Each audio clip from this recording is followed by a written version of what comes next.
Well, hello everybody out there. Ethan here with 11 Bang Bang, and I don't know if you guys have been watching the news here lately, but things are getting a little crazy out there again. And it seems that just whenever primers were getting easy to find again and ammunition was starting to, come back into stock and everybody was kind of calming down a little bit, we had I'm going to use code words or the initials MS, which I knew was going to happen. And now everybody's going crazy about, oh, they're going to take our guns away. You know what? For those of us who are prepared and have been prepared for a while now, I'm not really worried. Matter of fact, I'm going to sit here and I'm going to put together some paper cartridges for my Charleville musket. Now, the reason I'm doing this is because we had a viewer and subscriber a while ago. I don't remember his name. I'm going to put your username right here, buddy. He asked me a pretty interesting question. He wanted to know if we could do an accuracy test with military loadings for the 69 caliber Charleville. In particular, this one right here. Now, you guys might have seen this old beauty before. Matter of fact, I'm sure you all have. And it turned out a little lighter than I wanted to, but I refinished this gun. And it's been done with linseed oil and Johnson's paste wax, and I deadened the steel down a little bit, and I treated the metal. I actually ended up straightening the barrel because this barrel was slightly bent. I put a touch hole liner in it. This is going to be a pretty cool little gun to shoot whenever I go out there to test it out. But we're not here to talk about the gun right now. Right now we're here to talk about what we're going to be shooting out of it. After doing months of research, I believe that I now have enough information to put together a historically accurate Charleville cartridge. I've read several little articles on it. Some of them were in French. I had to get them translated. That was fun. But yeah, I think we're ready. So let's get started with what you're going to need. So let's start off on this side of things you're going to be needing. First off, for your paper cartridge, you're going to need paper. Now, this I've got is my old seed catalog here, and yes, I've already got my seeds. I get them from the local feed store. This is my Gurney seed catalog here, and it's pretty close to newsprint, which would be a historically accurate way to load your paper cartridges. You don't want too thick of a paper. You also don't want like tissue paper. What you really don't want is like what the cover of this magazine is made out of, which is this kind of shiny paper. You don't want that. That stuff actually has a ceramic in it. And if you've ever watched it burn, it leaves hot ashes for quite a while. And the last thing you want in a muzzle-loading musket is hot ashes in the bottom. So, yeah, don't want that. But the inside of this is pretty good. It's pretty, it's pretty normal, like newsprint. Newspaper is the best, from what I've read. But anyhow, so, first thing you're going to need is paper. Second thing you're going to need is glue. I got me a glue stick right here. Now, you can use pretty much any old glue, but glue sticks seem to work best.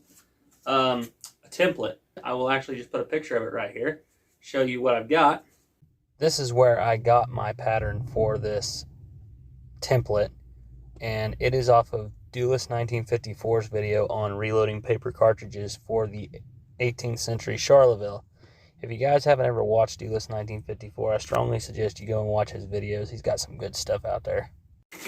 Next thing you're going to need is string. Now, I've been using these strings off of these feed sacks and seed sacks that we use to plant with and we use for feeding the cattle. You know, you pull that string out, that string makes a really nice, it ties really well. It's a very strong twine, and that is what the old manuals call for, is a strong, thin twine.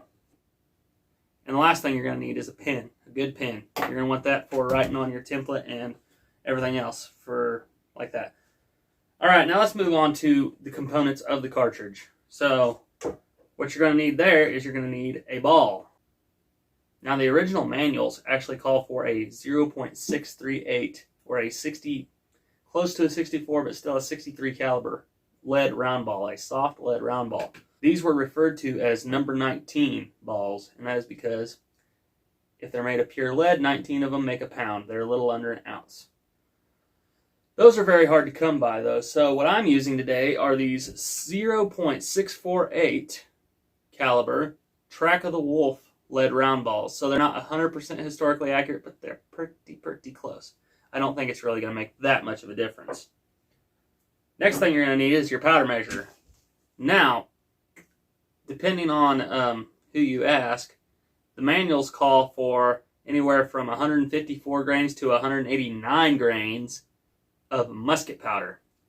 Now here's where things get interesting, because if you actually research why the Charleville was only 69 caliber instead of 75 like the Brown Bess, it's because the French can make a much higher quality powder because of the trees they use for the charcoal in the black powder, and it would essentially make it it burned much better, it burned much cleaner, and it essentially would propel that 63 caliber ball a lot faster and make it just as powerful, if not a little more, than the Brown Bess. We are going to go with the 154 grain powder charge simply because 189 is a lot, and I believe the 154 would be more historically accurate just because of the French powder. Next thing you're going to need is a dowel rod. You're going to want it just about diameter of the inside of the bore of your gun, maybe a little less. You kind of want it a little loose in there. I went ahead and I just turned this one down on a belt sander. Worked out pretty good. But yeah, so you're going to want that. A lot of people will bevel the inside of this rod here. I don't like to do that with these balls because they cut the sprues out of them and it makes a flat spot. And so that works pretty good there. And when I tie, I make a crimp essentially behind the bullet. And that is going to be right here. And I want a little bit of a gap. So that's why you got that. Another thing you're going to want, obviously, is your powder. Now, like I said, the French had a much better powder according to history books and history manuals. So what I'm going to be using here is some Swiss 1.5F. So it's not 2F, not 1F. It's kind of in between. So that should work for that. All right, enough yakking. Let's get to making these paper cartridges. One thing I forgot to mention that is really handy for making paper cartridges is a paper cutter like this. This is one my dad's had for forever. I went and kind of borrowed it for a little bit, but these work really good because you can cut all of your papers at the same time instead of sitting there with a pair of scissors and trying to snip them all out one at a time. And you can get a lot more accurate with one of these. So let's go cut our paper. So what I'm going to do here is I'm going to take my template and I'm going to find a flat corner and try to get the paper all flush as possible. I will then take, and once I got my template set on my paper, and you can cut about 20 pieces of paper at a time with this, I'm going to go ahead and I'm going to mark it out. Go whoop, and go bloop. All right, there we go. We're all marked off. Next thing I'm going to do is I'm going to cut like this so it's more manageable. Get that all out of my way. And I'm going to get that straight. Actually, let's go this way with it so I get a more accurate cut. Yeah, we're going to have to cut this down a little bit. For those of you worried about me wasting paper, well, there's a lot of newspapers in this world. Alright, let's cut this. Get it all the way through. There's a staple right there. I don't want to cut through at the end, but that's okay. We'll just rip that apart. Doesn't really matter. Alright. So now we're cut to our length here. Let's go ahead and let's cut this away.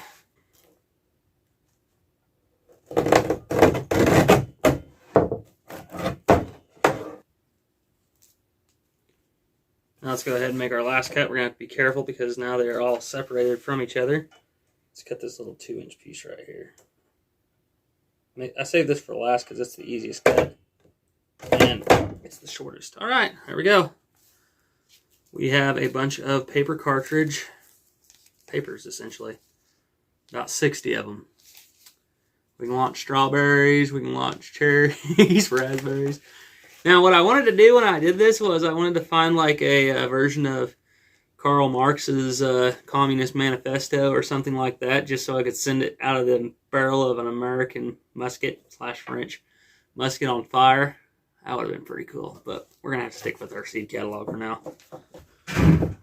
Alright, now that we got our papers cut, let's try to make our historically accurate 69 caliber, or 65-ish, caliber paper cartridge. I don't know, let's see here, what fruit am I? Tomatoes look good. Let's make ourselves a tomato paper cartridge.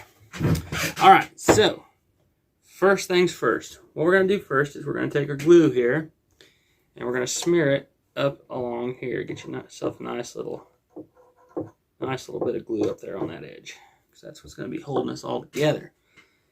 Next thing we're going to do is we're going to take our mold, and I've cut this down to kind of fit a little better, and we're going to get about an inch away from the edge, give or take. And a lot of people will put the ball in it at this point. I don't usually do it. I'll just show you why.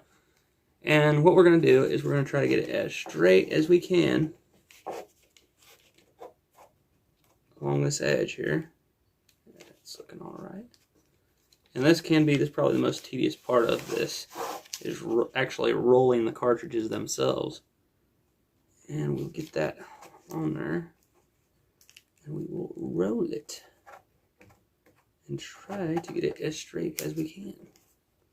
Like I said, this is the most tedious part of this. Here we go. Alrighty, that's fairly straight. Not maybe perfect, but it's close enough. Alright, so now that we still have our rod or our mold in our paper cartridge, let's go ahead and take one 6.48 caliber lead ball. Now you notice I got two ball bags here. I just kind of wanted to demonstrate something to you. One of these is full of 64 caliber or 65 caliber lead round balls. These are what I use for, like, this is my serious stuff. This is use it for target or for accuracy and hunting or whatever. And then over here, this is one I carry. If I go hunting, I take this one, but I'll switch out the shot. But this is my other shot bag. This is full of 60 caliber balls. I'll probably be using this one for the fusee. I'll just probably use it for the fusee. This one was actually made by a local mountain man, and he actually lives out in the Red Hills in a teepee. And I've had that one for 5 or 6 years now, and it's been to, what, 3 different continents and like 8 different countries. I took it on deployment with me and carried stuff around in it. Pretty cool little bag. But anyhow, so let's take our 6.48 caliber ball, get it into this paper tube, and ram her on in there. Anyway, I want the flat laying on top of the dowel rod. Now, these have had the sprues cut on them. And the reason why I want the flat on the end of the dowel rod is because I realized after doing some research that I have been loading paper cartridges wrong this whole time when I go and load them in my gun, but we'll talk about that when we get to doing it. Okay, we just want enough that we can for sure twist this top. And the way I do this is I'll pinch it here, and then I'll pinch it here, and make essentially that X right there. And I'll pinch those together, and I'll twist. Yeah, let's give ourselves a little more there. There we go. Alright, now, at this point, this is where some controversy may come out of this. But I'm going to go ahead and say right now that the Americans and the French did this, so I'm going to be doing it with the Charleville. We're going to take our string here, and we're going to tie the end. Now, the British, I don't think, did this, but the Americans and the French did, so we will. It is historically accurate for this weapon. And I like to give her 2, maybe 3 loops. We're going to give these all 3 because that's what I've already started doing, just for consistency's sake. So there's 1, 2, 3. We tie her off. Now, while I'm tying this, you want to make sure you tie it tight. I'm going to talk about the powder charge. So, according to the manuals, you are supposed to technically, like I said, load with anywhere from 154 to 189 grains, depending on who you read. And I was reading a lot of the American ones were 154, so that's one reason. Not only that, I don't like to burn through my powder really super fast. Alright, so let's go ahead and let's trim that string. At least till it's manageable. Alright. And we're going to keep our rod in, and this is where this is why I don't like to go and concave that, the end of the dowel in, because what I'll do is I'll take and I'll tie that gap in there, make it pretty tight, and then I'll tie it, and that'll make a really nice little waist in there for the, well, you'll see when we go to load it. I'll just tell you. So the way I've always seen to load these, and the way that I've always, everybody on YouTube always does it this way.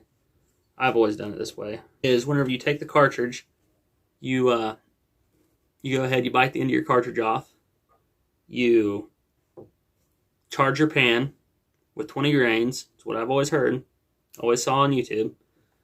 And then you pour the rest of the powder down the barrel, and then you take the paper cartridge, paper first, and load it. That is not historically accurate for the Charleville. The Charleville, they actually want you to put it in ball first and then use the paper on top as wadding, essentially. And supposedly, that's supposed to make it more accurate because your gas is going to burn that paper out from around that ball, form a form a plasma ring around the ball, and then just push it all out. So it's not bouncing off the edge of the barrel because there's fire and gas all around the ball. All right, let's go ahead and cut that. This is where scissors would probably be better than a paper cutter. All right, now we can go ahead and we can take off our mold here. That's what this thing is called. And I notice I always get this little, that little thing right there. It's just a little gap, essentially. That's okay. I'll use that. I'll fold that to the inside of my tail. So now we're going to load up our 154 grains of 1.5F Swiss. Now you don't want any open flame around you when you're doing this, or anything like that. Don't be smoking while you're doing this. There you go. This is essentially 154 grains, as close as I can get just by using my eyeballs. I'm sure it's just as close as they got back in the 1770s. I'll pour that powder down in there. Get her shake around a little bit. And then we just simply take and we pinch it where the powder is, where the powder starts. And like I said, that little deal right there, that little gap, I like to have that on the inside of my fold. And then we just fold up like so. Get it nice and flat. And then we're going to fold it again on each side. We're going to fold little wings. And I can't remember if I've heard this because it was, if it was called this back in the day, but I've always referred to this part as the tail. You bite the tail off of your cartridge. And this doesn't have to look too pretty, just it has to be functional. You want kind of a point to the end of your tail, like that. See what I did there? And now what we're going to do is we're just going to take this tail, as I call it, find where the powder starts, get everything all folded up and flattened real good, and then we're just going to pinch it right here. And we're going to get that to form. We want all our creases to stay really well in line. And that is one historically accurate, at least as close as I can get. I'm sure there's some discrepancies with it. I'm sure you guys can point them out to me if there is. But that's as close as I can get, guys. So like I said, if you guys know of anything I'm missing or doing wrong, please let me know in the comments. Like I actually really want to know how to do as historically accurate as a paper cartridge for the Charleville, especially the 1766 model, as I can. So why am I doing this again? Well, like I said, that guy was wanting us to do a test with this. And the way I think I'm going to do it is I'm going to shoot from a bench. I may even use sandbags, actually get the musket all braced up so it's the musket's accuracy and not mine, because mine's kind of hit or miss some days. But get the musket braced up as good as we can and do 3-shot groups. I like the 3 shots for the muskets. Put some 3-shot groups downrange. Probably 50, 100, 50-yard increments all the way out to 300, and even see if we can hit a man-sized target at 300 yards. I don't know. But anyhow, well, guys, that's about all I got for you today. Keep your powder dry, and thanks for watching. Bye.